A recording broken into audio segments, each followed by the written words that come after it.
my towel, my bathtub, my baby. Yes, my face shield. No one.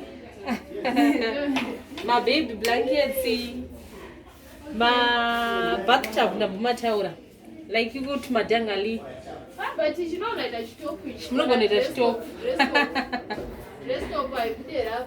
But you know, you're specialize in Shivana. Yeah, at affordable prices.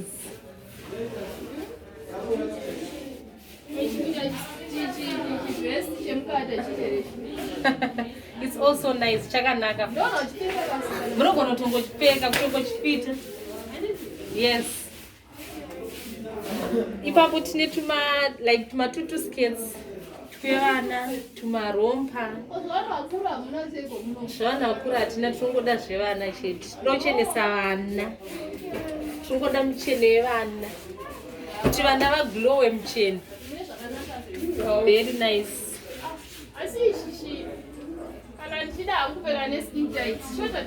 Kanotatamuka futi kanotatamuka neka skin tight like you're slim uri kaslender kanobuda kanokwana kanokwana futi.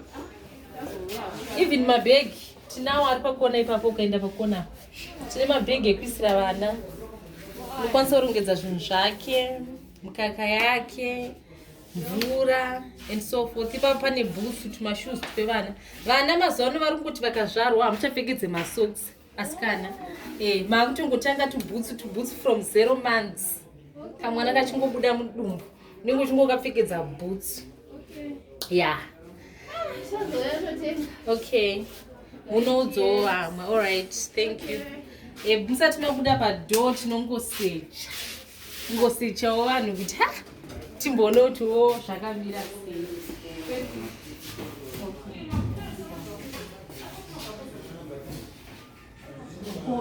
Zvamunenge matiwa pindwa muchidaro nayasikana kubawo here nezvinhu zvakachipa kudai redwei haikone kuzopota kuti mumbobva kupi ngomira pasaidi zvinobveri kukuba chii chinenge chaitika maperero zvinhu zvakachipa kudai kuskin chechetu one kutsvida kwese uku nayasikana ete zvakaomba zvinotoite seine patisori chigobatsira asikana